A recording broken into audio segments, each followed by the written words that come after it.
So we're back, Tyler and I, to talk about some SEO related discussions, let's call them. Yeah.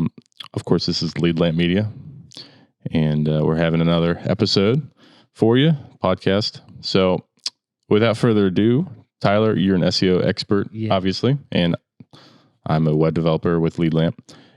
So we talked about a little bit over a couple episodes now, maybe 3 or 4, SEO, which is obviously search engine optimization. Today, I wanted to get a little more in depth into PPC or paid per clicks. Let's call it paid media. Yeah. So related to SEO, but not organic. The opposite of organic. If organic is you find my website, your website through a Google search, and simply based on what you search, things populate in Google or Bing, whatever. But paid media is different. How? Yes.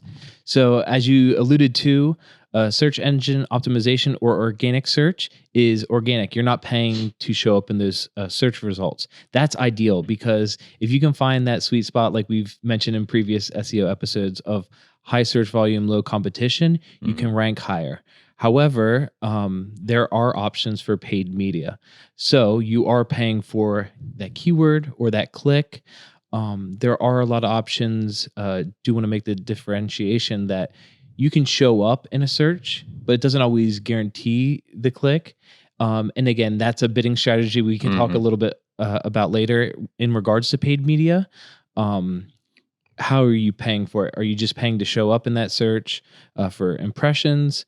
Are you paying when you show up and somebody clicks? All that type of stuff. But high level, basic brass tacks, paid media is you paying to get that attention, that awareness, that click, that view of a video. There's options in paid media. So high level, it is the opposite of organic traffic. You're paying for that traffic to your website. Sure.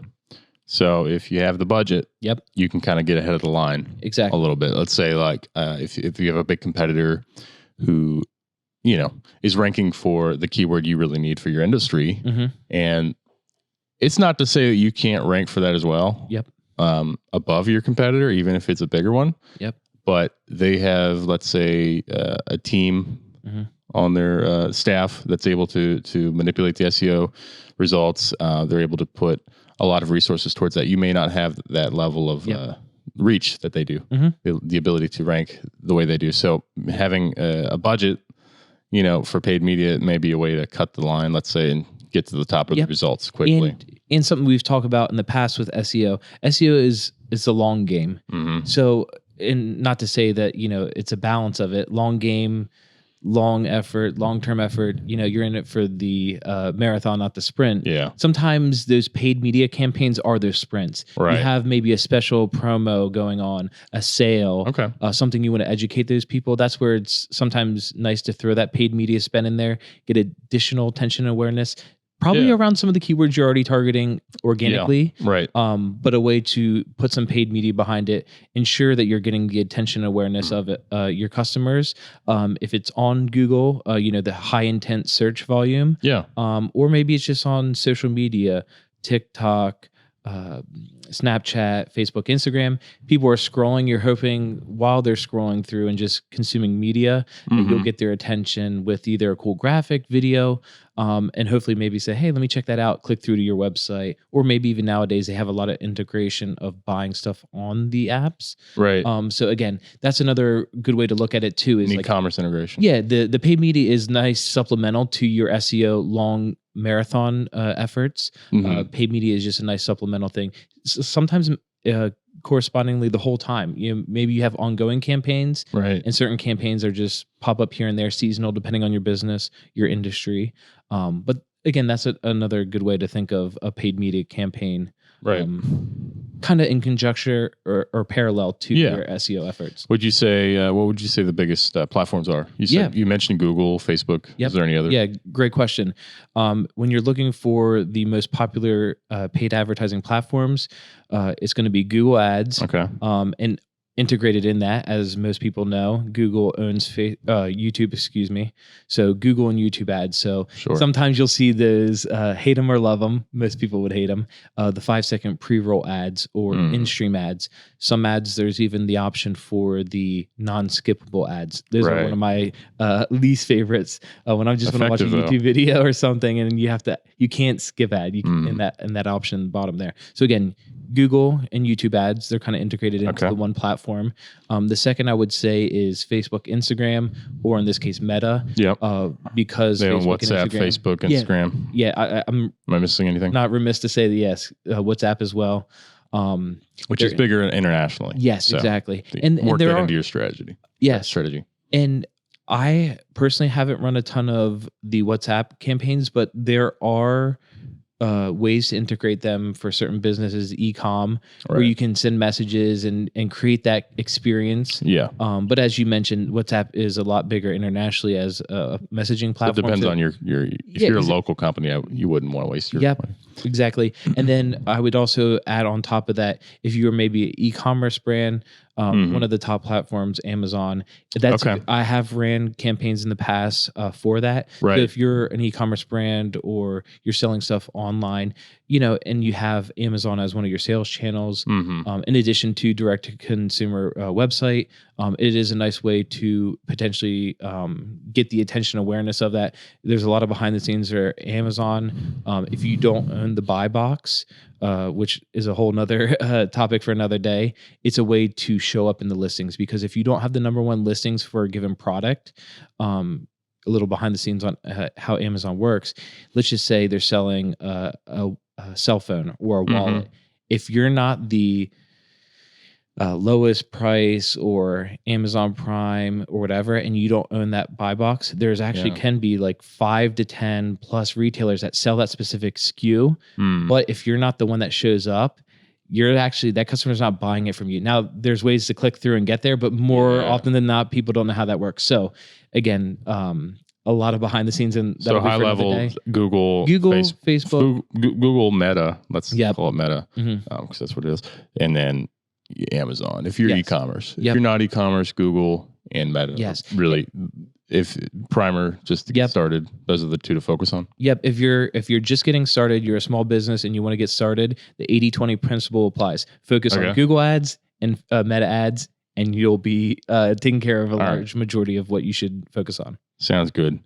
Yeah. Okay. So we have like niche as well. Let's mention Pinterest for retail, and there's TikTok, Snapchat, LinkedIn ads for younger demographics. It's important to understand who your audience is, and that gets into the overall marketing principles. But once you understand your demos, your demographics, there are certain social media sites that cater to certain.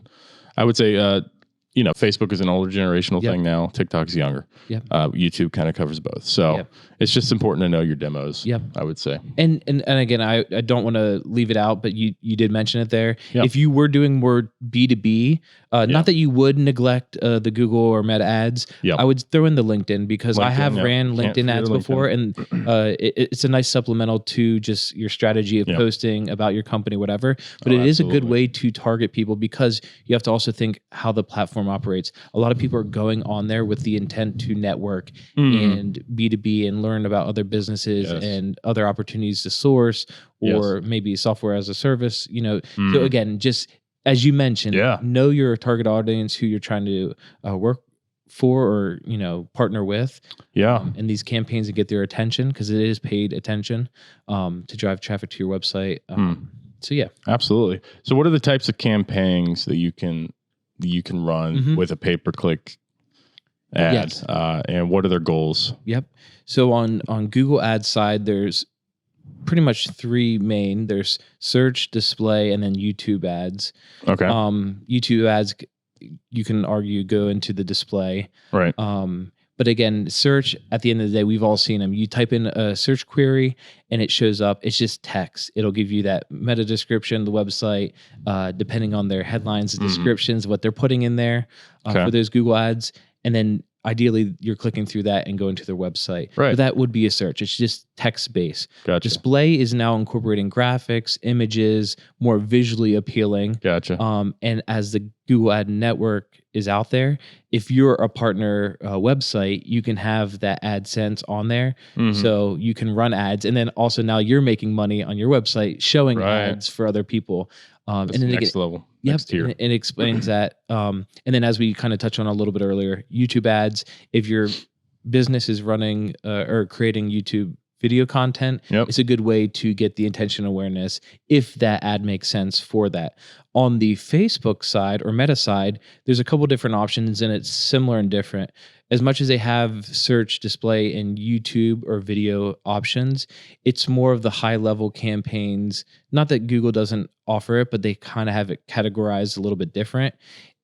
Is it attention, traffic? So it's kind of going after your goals. So awareness is one, and that's kind of the reach, high level impressions, awareness, brand recall. Some of it is more traffic. My goal is I want somebody to see this ad. I want Ben to see this ad, click on this link, go to my website. That is a traffic campaign. There's engagement because at the end of the day, Facebook and Instagram doesn't really want their customers leaving the platform. So they want you to potentially like the video or a piece of content, comment on it, engage with it, share it. So that is an option for the Meta Ads platform. And then again, there's also not too dissimilar from YouTube and Google Ads is video views. Right now we're running some video view campaigns on Facebook and Meta for some videos Joe and Cody made for a client. And it's just another way to ensure that, again, we're not just reliant to the algorithm, Facebook and Instagram to show these. We want to say, hey, we're willing to pay to increase this awareness and views, and also make sure we're putting in front of people who will view it, and we only pay when they watch a certain portion. So we can talk about that on another deeper podcast. But on Facebook or Meta Ads, it's what they call through view. So you only pay after a certain, they watch, I think in this instance, 15 seconds of it. If they don't, you get that impression, not too dissimilarly from a YouTube pre-roll ad. If they click skip ad, you actually don't pay for it. You get the impression, but you don't have to actually pay for it. So it's a fun little hack. If your business can benefit from that, you're putting out awesome video content, you can get video views and awareness. But if they don't click through, or maybe the targeting was just a little bit off, it's a nice option to run. So still get those impressions. Very cool. So yeah, it just depends on the goal. For what type of ad you run. You mentioned brand awareness. There's lead generation. Which is, if you're collecting leads, if you have content like that lends itself to email marketing, you have a strategy, a funnel that you want someone to fill out a contact form to get their email to further market to them. That's a lead gen.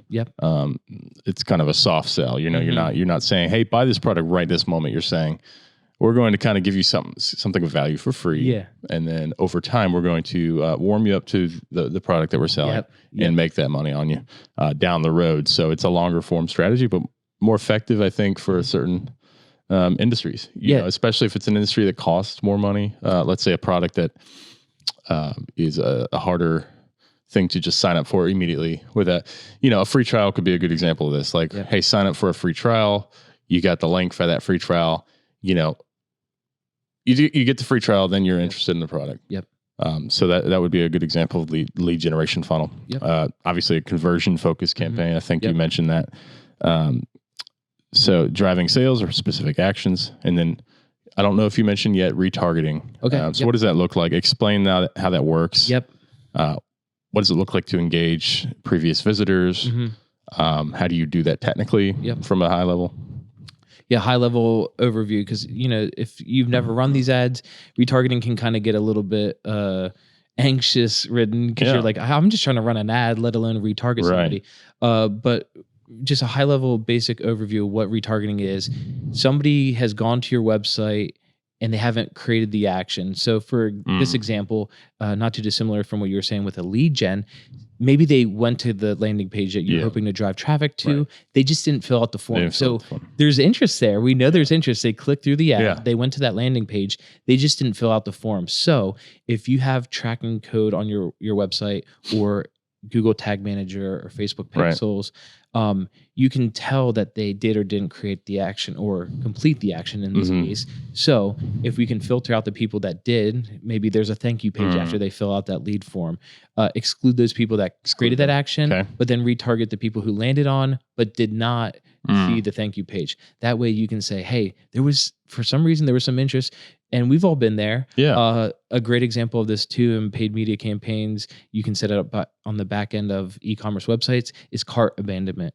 You went to there, you added something into your cart, but for whatever reason, maybe the wife or the kids, something caught your attention. Oh, lunch break is over, I got to get back to work. That item is in your cart. It's another way to re-engage that person that clearly had interest in your business.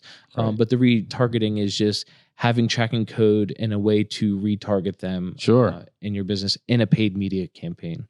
Interesting. So it requires some analytics. Yep. So you mentioned Google Tag Manager. For people that don't know, Google Tag Manager is a way to kind of take all these Google analytic products and put them in one place. Yep. And so you can manage them all from one place. It's a very handy tool. Yes. And instead of uploading certain scripts on your website for analytics, and you have another one for Google Ads, and so on and so forth, you can put them all in one place. One code, one script rather.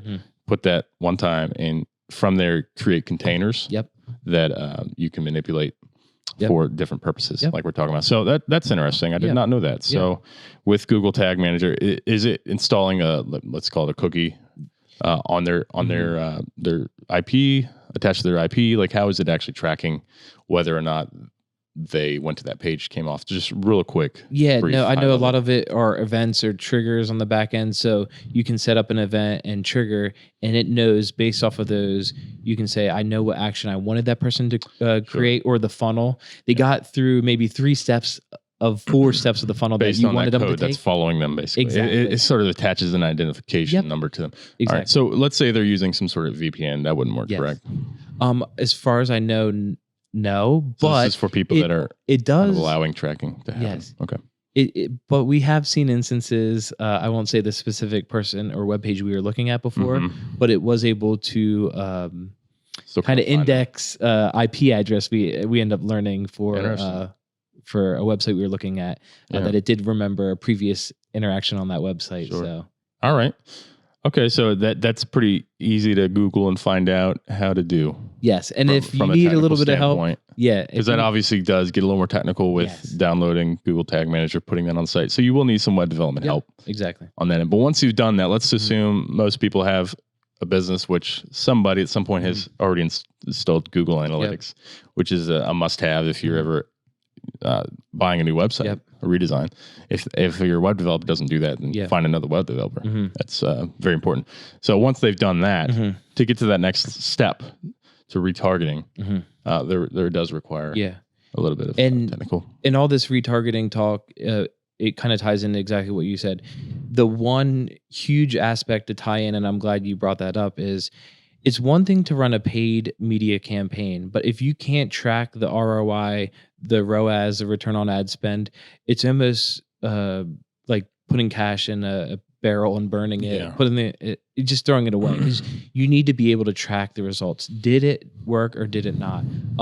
Even if a campaign doesn't work, you're learning something from it. Sure. You can at least optimize, and then that kind of ties into some A/B tests that we can talk during another podcast.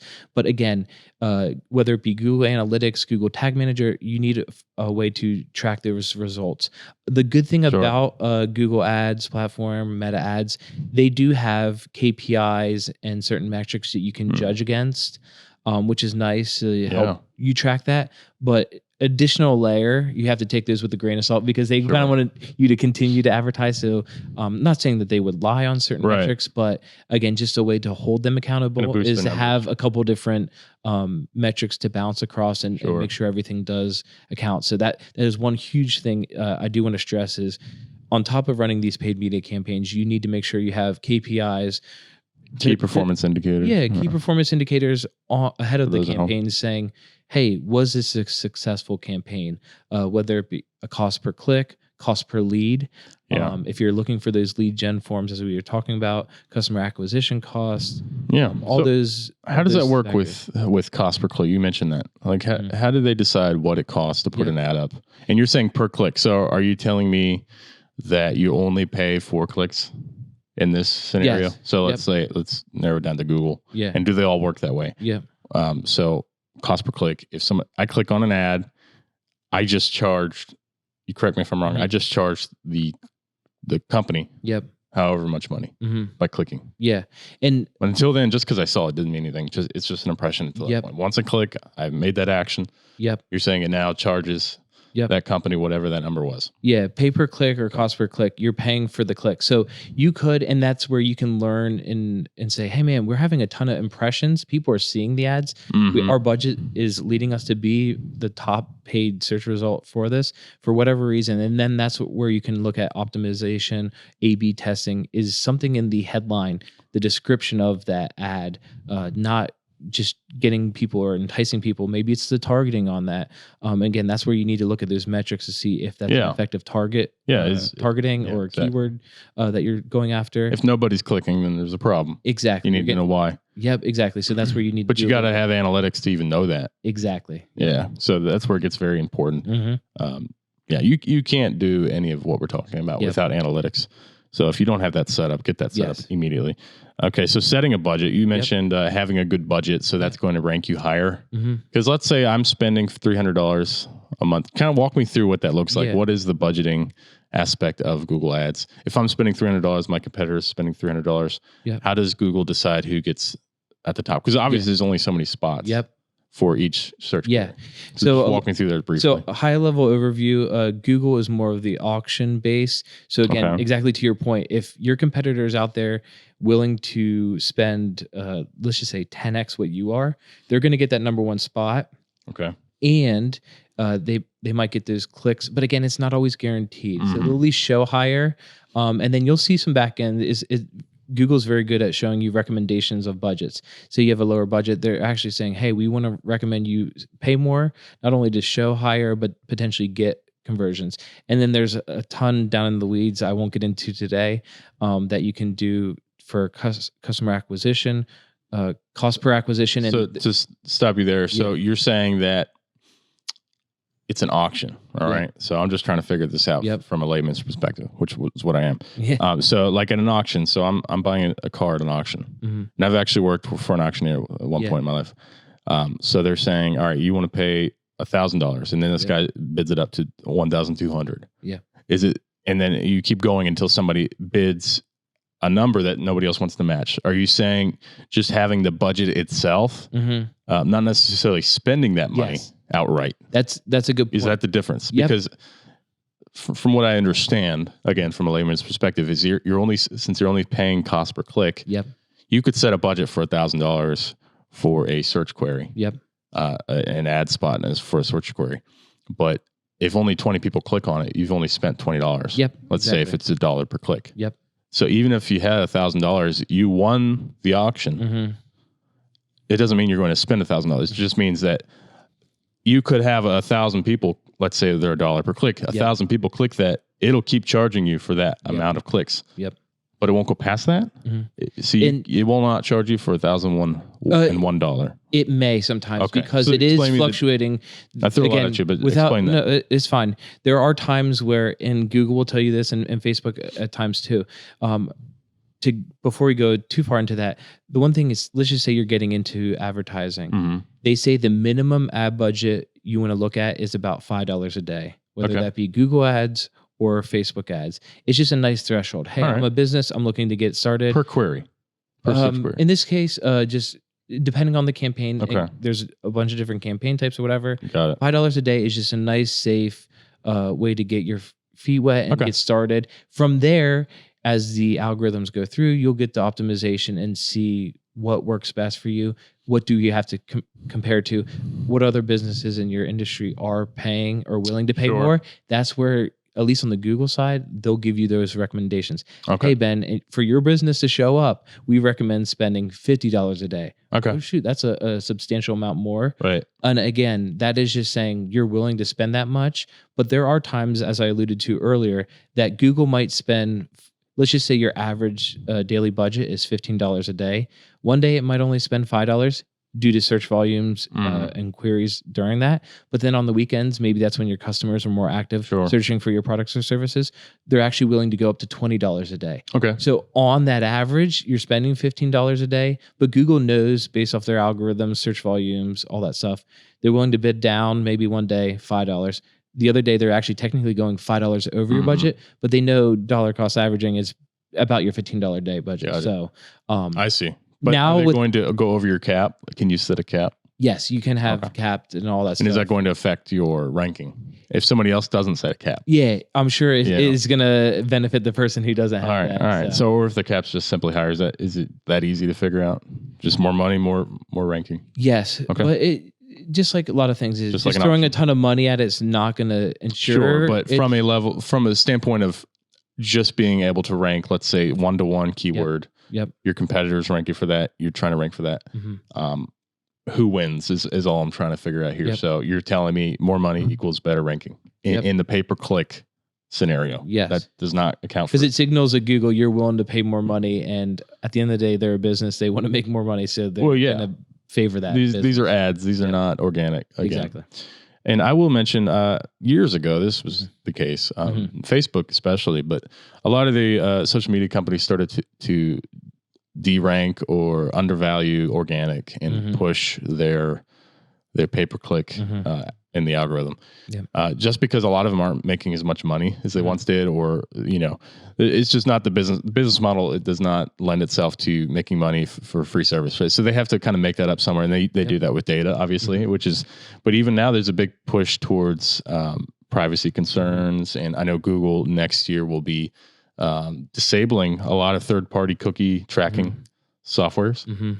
So that will negatively affect a lot of these things we're talking about if you've been relying on third-party cookies, tracking codes and all this kind of other things. So it's going to be very interesting in 2024 to see what happens with that as privacy becomes more and more of a focus, which is great for the average person, but it gets harder and harder for the paid-per-click strategies.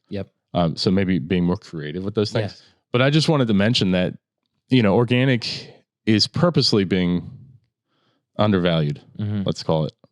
Shadow, whatever the word is. So they're trying to boost their pay-per-click campaigns and undervalue organic. So you're not going to get the same reach you did when Facebook first started. And your strategy will sort of have to change with that. So at the end of the day, you kind of have to pay for something to get noticed. Hopefully Google stays more and more organic as they have historically. But going forward, would you maybe say that pay-per-click will have more of an emphasis? Especially with AI coming up, generative text. It really will be interesting to see how the paid media landscape changes. Ben and I also were discussing before this podcast. We recently tapped into a webinar with a leading digital marketing Neil guy. Patel. And, Neil was talking about some of these paid search results for the search generative experience SGE that Google's rolling out. So it'll really be interesting to see in the coming years. But that's where I would say, hey, high level, just to recap what we talked about today. If you focus on your paid media strategy in conjunction with your SEO strategy, you have even a basic budget of $5 a day to start, whether it be on Google or Facebook, depending on your product or service, or LinkedIn, again, depending on your audience. Have a basic budget of at least $5 a day. Focus on those main platforms, the Google, the meta ads, and again, if it's LinkedIn, B2B, do that. And just and try stuff. And at the end of the day, make sure you have the tracking as we discussed too, because you need a way to track the result to see if it is or isn't working. Even if it isn't working, you're learning and taking those learnings and insights into consideration. And knowing what to do with that data is important. AI can help with that. There's a lot of free options. ChatGPT has a free tier.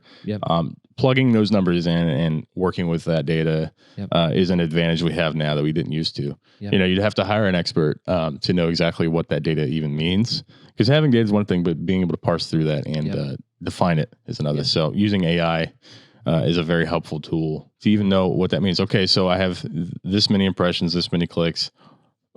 Is my campaign successful? And it could tell you that, based on competitor data. Plug in the competitor data. You have access to some of that, not all of it.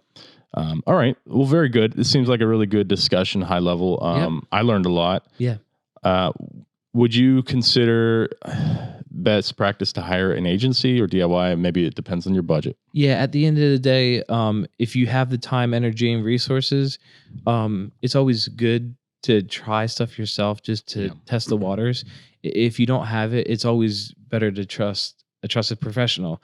They've done it. They've been there. They've done that. They take a lot of the learning curve out from the get-go. Right. If they're managing multiple campaigns, and again, not to be humble brag, but with somebody like myself who does it every day, I know what mistakes and stuff a lot of clutter. I can get you to maybe level 2, 3, 4 right away. Whereas it may take you a couple years or months, depending on how quick of a learning curve you can do. So again, that's where it is beneficial to partner with somebody like a Lead Lamp Media, right? To run those paid media campaigns, whether it be on Google or Meta ads. So I would add that it's important to know what, at least from a high level, what pay-per-click and paid media looks like, how to implement those things so that you can know what you're paying for. Because a lot of agencies can take advantage of ignorance, that especially in this space where it gets a little difficult to parse through that data and all these things. It's important to know, am I getting the benefit from this agency that I should be? Yes. Are they just charging me and then just set it and forget it? They're charging me $1,000 a month to basically do nothing. And the algorithm's doing it all. So it's important to know a little bit, and Google, and there are so many resources out there, free resources we encourage you to go look at, but to know what you're paying for in an agency, and if you're getting the value you should be, because they're not all created equal, and pricing doesn't necessarily mean quality. So high price. All right. I think that's great. Is there any kind of resources people can go to? I just mentioned Google 10 times, but that's not very helpful. No, there are resources, and I'll make sure to include those in the show notes. If you wanted to teach yourself how to do this, or at least maybe access some free resources, both Meta and Google do have free resources for you to learn, whether you want to focus on a search, a display, a YouTube ad campaign. Facebook as well has a bunch of free resources, so we'll link those below if you want to do DIY. But at the end of the day, trust the trusted professionals like Lead Lamp Media to take your campaign, hit the ground running from the get-go, and show some results, take away that learning curve, and spend your money efficiently and effectively. So time is money. So I mean, you could spend 10 hours to learn the basics of paid per media, or just take the same amount of time or the same amount of money you just wasted, through your learning, and just pay an agency. Like I said, know what you're getting, the value. I do believe we provide great value. And so if you'd like to contact Lead Lamp Media to have Tyler in your corner to help you with your paid media, we're more than happy to have that conversation. So please contact us if you'd like to do that. Otherwise, thank you for listening.